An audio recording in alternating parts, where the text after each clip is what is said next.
The crack is dry, and 80 AFSOC war candidates go silent inside the Special Warfare Training Wing's Crucible Bay as Master Sergeant Jack Dalton drops to a knee. His right arm guarded, an elbow dislocation with a likely radial head fracture settling in with shock. Cinder block walls hold the sound. The blue mat drinks the movement, and the air smells like sweat and disinfectant as Staff Sergeant Eva Walker stands balanced in a two-piece flight suit with open hands and steady breathing. What just happened is a controlled step encounter that keeps heads safe and stops the swing. A training demo that slipped off script, yet stayed inside the culture of safety and command oversight. The room freezes around two figures in still life, while a single thought takes root in every mind: that presence without precision is only noise, and that strength is not equal to size. The Air Education and Training Command runs its Special Warfare Training Wing inside a cavernous hall the candidates call Crucible Bay. About 80 members from CCT, PJ, SR, and TACP flights form a wide ring around a blue mat that smells faintly of sweat and disinfectant. Cinder block walls box in the sound, so every scuff and breath feels close. The light is clean and even, good for teaching and for seeing small mistakes. Master Sergeant Jack Dalton stands at center with the comfort of a seasoned combatives instructor who values presence and physical dominance. He still works inside clear safety rules that forbid head strikes and demand pulled punches and controlled pace. A cadre safety NCO watches the line and the distance like a metronome. The lesson is a demo and not a brawl, and everyone knows it. Across from him waits Staff Sergeant Eva Walker at 5 feet 5 inches and about 120 pounds in a two-piece flight suit. Her hands are relaxed, shoulders down, weight balanced over the balls of her feet. Her eyes track the loading in Dalton's shoulder and the small shift in his rear hip. Nothing about her posture looks tense, yet nothing is loose. Around the circle, some candidates expect the familiar public lesson where the smaller trainee absorbs pressure. They trade quick looks and then reset as the cadre brings them back to focus. Customs and courtesies hold as voices use Master Sergeant, Staff Sergeant, and Chief without fail. The room settles on a quiet edge where brute force and precise timing are about to meet. Command Chief. Chief Master Sergeant Aaron Ghost Hale stands with his back to the rear wall and lets the room breathe without him. He watches Staff Sergeant Eva Walker settle her weight over the balls of her feet. Heels light, knees soft, shoulders stacked over hips. Her hands angle for control rather than impact. Fingers loose, wrists aligned, chin level and calm. His eyes shift to Master Sergeant Jack Dalton and catch tiny tells that most miss. The rear hip loads first, then the shoulder rolls a hair late, and the planted foot starts to grind a fraction before the torso commits. Hale files the sequence against a mental library built on long years of training cycles and deployments. Careful to keep names and places out of mind because discipline keeps people safe. He measures tempo the way a pilot measures airspeed and energy, counting the gap between intent and contact. He sees how Walker will not yield ground, but step inside the arc, where force has fewer options and balance can be stolen. Timing, leverage, and economy link in his head like checklist items that never change with the weather. The candidates see two bodies on a mat while he sees a decision already made. Quiet assessment tells him who holds the next second and who only thinks they do. Master Sergeant Jack Dalton works the edge of the blue mat with controlled presence that fills the room without breaking a single rule. His stance is wide and confident, pacing measured, eyes on the circle of candidates as he frames the drill as a mindset test. The safety NCO tracks distance and tempo, a steady metronome for the floor. Head strikes are off limits, punches are pulled, and command oversight is close enough to feel. Dalton's coaching is assertive but professional, the kind of pressure that asks for composure under heat. He uses volume like a tool, never a weapon, and his cues are clear and clean. Around him, the cinder block walls hold the sound while the candidates breathe as one. The lesson is simple to state and hard to master. Stay calm and solve the problem in front of you. Staff Sergeant Eva Walker stands at center with hands relaxed and eyes steady. weight centered over the balls of her feet. The ring of CCT, PJ, SR, and TACP shifts from small smirks to quiet focus as they notice how little she moves and how much she sees. Voices address rank and title with care. Master Sergeant, Staff Sergeant, and Chief. And nothing crude slips into the air. The tension comes from the contrast on the mat. Loud presence against quiet control. And it primes the room for the turn that follows. Inside Crucible Bay at the Special Warfare Training Wing, Master Sergeant Jack Dalton announces a telegraphed haymaker demo while about 80 candidates tighten a ring on the blue mat. A cadre safety NCO watches the line and spacing. The air carries sweat and disinfectant, and the cinder block walls keep sound close. Everyone understands this is instruction and not a brawl. An event with oversight and purpose from start to finish. Dalton outlines the rules in plain language. No head strikes. Punches are pulled. Distance is controlled. The instructor sets pace. And stop on command. Boots scuff the mat as he plants his rear foot to load power for the wide swing, often used as a bar fight example. His torso coiling as the circle leans in. The safety NCO tracks tempo and reads the cues. Ready to call, halt, instant demo, loses control. Keep the tone instructional so pressure trains judgment, not ego. Speed builds and frustration edges the motion, pushing the punch harder than a proper pull and nudging the demo off script toward a safety problem. Staff Sergeant Eva Walker reads the shift in real time and chooses the protective path. She steps inside the arc to strip head targets. Hands open. Weight forward. Shoulders loose. Eyes on the elbow and wrist. Her intent is redirection and control, not damage. And the room feels a hinge turn.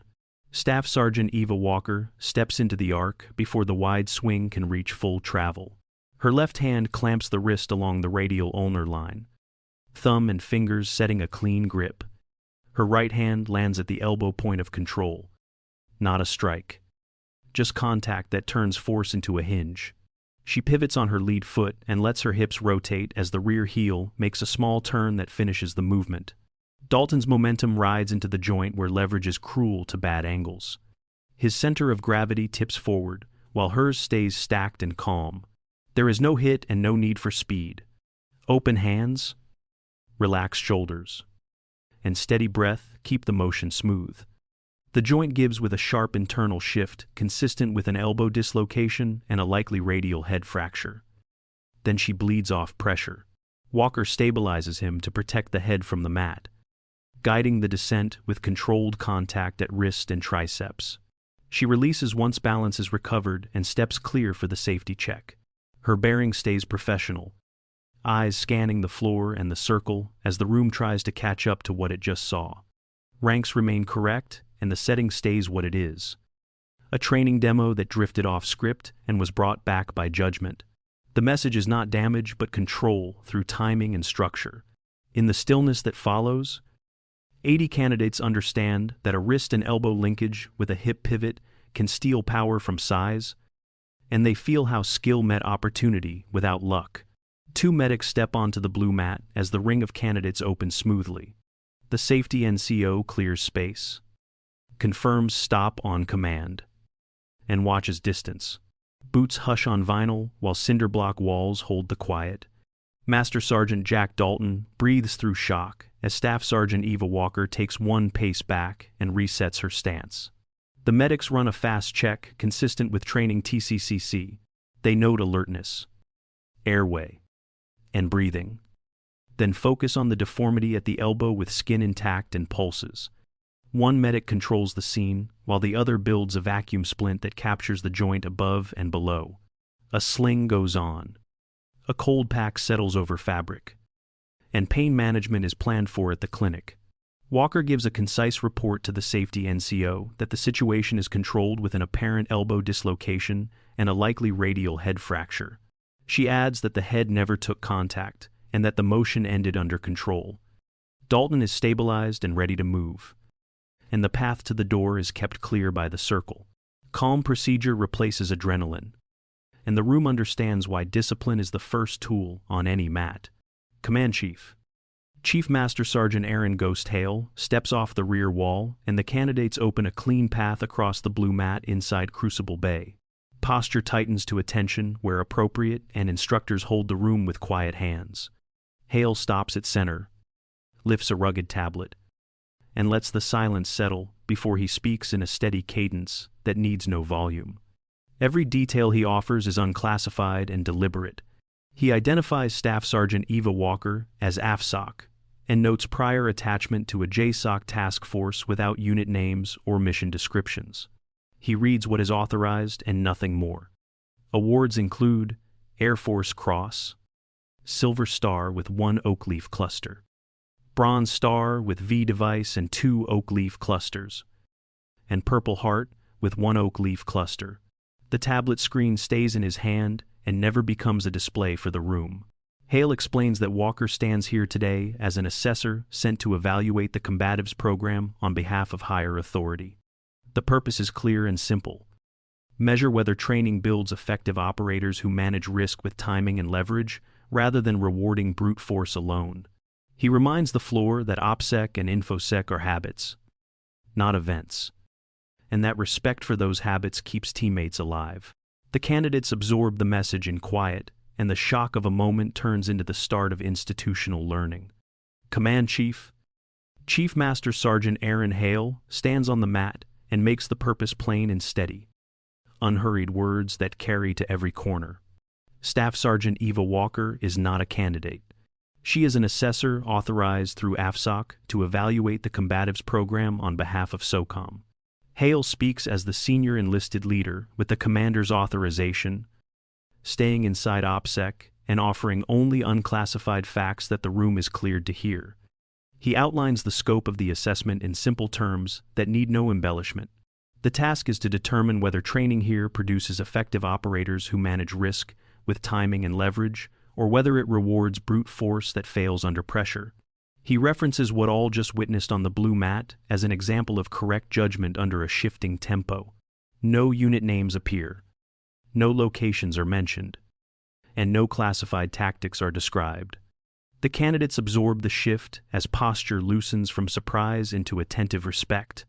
A small trainee in a two-piece flight suit becomes a quiet professional with real-world credentials and a record that includes high honors, announced the previous moment by Hale.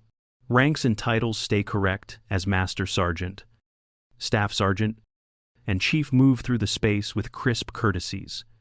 The power dynamic resets without spectacle, so the standard is clear for everyone who will put hands on a teammate in training or on an adversary in the field. Precision and judgment are not style points. They are the requirement. The arc of candidates holds steady on the blue mat as Command Chief. Chief Master Sergeant Aaron Hale steps in front of Staff Sergeant Eva Walker. Boots settle, backs straighten, and the room feels the pause that comes before a measured act. Hale raises his hand and renders a salute first, a deliberate sign of professional respect within customs and courtesies. Everyone understands that enlisted to enlisted salutes are not required indoors. So this choice lands with quiet weight. Walker answers with a crisp return.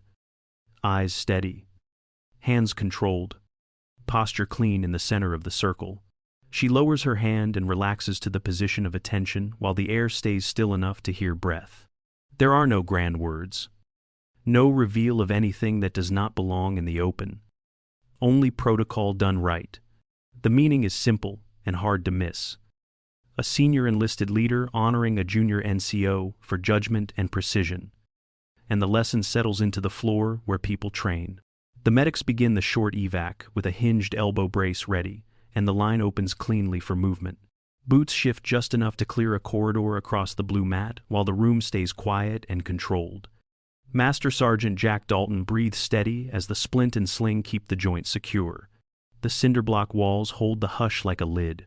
Faces around the ring change from smirks to self-check.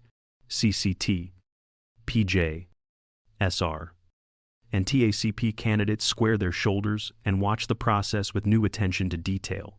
Customs and courtesies are crisp as eyes track the cadre and the chief without a word out of place. No one points or whispers because the standard here is respect. Command Chief. Chief Master Sergeant Hale addresses the formation in measured terms that fit the room. He frames what happened as a lesson in judgment, timing, and duty of care. And he reminds everyone that precision under pressure is the requirement for anyone who wears the uniform. He keeps to unclassified ground and never hints at names or places. The point lands because it is simple and true, and it is proven by what they just saw.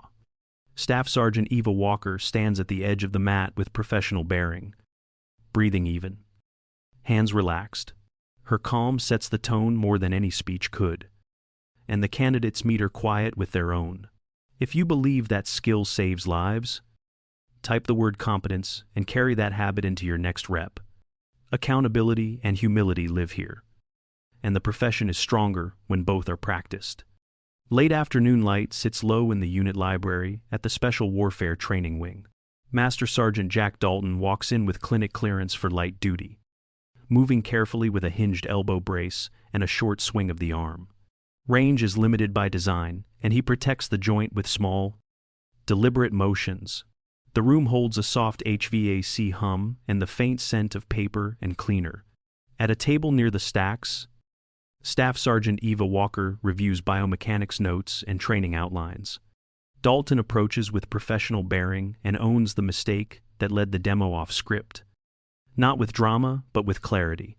He asks to learn the method he saw, the one that used timing and structure instead of force. Walker responds with quiet respect and agrees to start with balance, center of gravity, and safe entries that minimize risk. Customs and courtesies are crisp and unforced as they set expectations for the next training period. Pages turn, pencils tap, and the plan forms in simple steps that fit safety culture and chain of command. They will begin with stance, footwork, and timing before any pressure, and progress only when control is consistent. The scene closes on a small nod between a senior NCO ready to improve and a junior NCO ready to teach.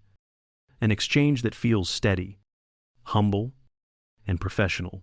The Special Warfare Training Wing receives an unclassified after-action report from Staff Sergeant Eva Walker and routes it through the staff process. Command Chief. Chief Master Sergeant Hale coordinates the review under commander guidance and keeps the focus on safety and effectiveness. The document avoids names and places and records the event in clear, neutral language. It recommends curriculum changes that scale precision rather than celebrate force. Instructors shift from a strength-heavy approach to a balanced program that teaches biomechanics, leverage, timing, and risk control while keeping necessary striking blocks.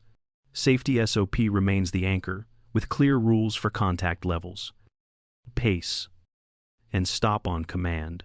The Walker block is formalized as an elbow control technique that links wrist capture and elbow control with a hip pivot.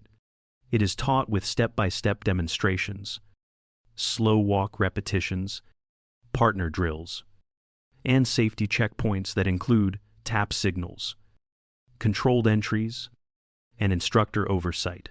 Cadre standardized terminology across modules so students hear the same language every time. They say magazine rather than clip, and they cover dry fire and admin load on a clear range as vocabulary only in this block. They also explain tactical reload logic and concept without staging firearms or creating a weapon handling scene here. The aim is a shared understanding that words matter because words drive habits. CCT, PJ, SR, and TACP candidates learn common principles that they can adapt to their roles, such as managing energy and preserving teammates while avoiding unnecessary injury. Smaller or lighter candidates report higher confidence because the techniques reward balance and timing. Documentation updates follow.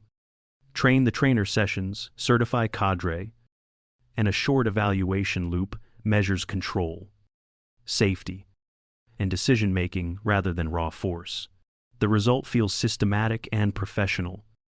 A quiet improvement that turns one hard lesson on a blue mat into a better way to train every day. The commander's private office holds a single photo that most will never see. It is a grainy security camera still printed small and framed in muted wood. Placed on a side shelf away from the window, the blue mat and cinder block walls are easy to recognize even through the haze. The image captures the moment after control. Staff Sergeant Eva Walker stands balanced and calm at center, hands open at her sides, posture steady and neutral. Master Sergeant Jack Dalton kneels with the injured elbow already stabilized earlier, while a frozen ring of candidates holds the background like a quiet echo. There is no caption and no plaque on the frame. The room carries a low hum from the vent and the faint scent of cleaner. And the picture asks for no attention. Out on the training floor, a discreet plaque mounted near the mat reads, "Precision over power." Installed with command approval after staff review and held to protocol. Leaders stop by the office and register the scene in a glance rather than a speech. Customs and courtesies are observed without prompting, and no one lingers to ask for names or details that do not belong in the open. The single image works as a private reminder that precision guides the standard and that brute force alone is never the lesson. The story moves without fanfare across the Special Warfare Training Wing and through AFSOC circles. It rides in low voices at the dining facility, in short messages that skip names and places, and in respectful pauses when people step onto a blue mat. Staff Sergeant Eva Walker returns to duty with no details given because habits of security are part of the job. What remains in the open is a lesson that bends training toward leverage, timing, safety, and effectiveness for operators of every build. On the range and in the gym, the shift shows up in small choices that add up. A combat control team member refines timing before calling close air support, breathing steady and checking spacing so the stack stays clean.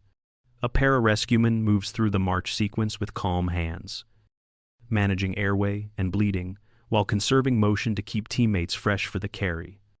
A special reconnaissance candidate practices stealth entries that save energy and leave room to adjust when the ground changes. And a TACP non-commissioned officer manages radios and fires with precise words under pressure so decisions stay crisp. Drills look cleaner and injuries drop because contact levels are set with purpose and stop on command is treated as non-negotiable. Instructors coach for efficiency along with grit, and they model the language that builds correct habits. The same terms every time so no one guesses under stress. Customs and courtesies remain sharp as flights rotate through modules, and the standard becomes a rhythm more than a slogan. The legacy settles into the way new students move, brief, and train each day. The quiet professional is the person who holds the line when the room gets loud. That is the standard now. A steady expectation that skill steers strength and that judgment protects teams. A single clean act raised the bar, and the bar stayed up because people chose to keep it there. Precision protects teams, and quiet professionals set the standard across the Special Warfare Training Wing because they pair skill with judgment when it matters most. Strength without judgment is noise that fades under pressure, while timing, leverage, and calm decision-making keep people safe and missions on track. If this lesson landed with you, type the word competence in the comments. Share this story with a loud friend who loves training talk. And subscribe for more real-world moments where skill and restraint matter. Picture a blue mat in a quiet room and understand that true authority recognizes skill wherever it stands. Then carry that standard into your next rep with a steady breath and a feeling of earned pride.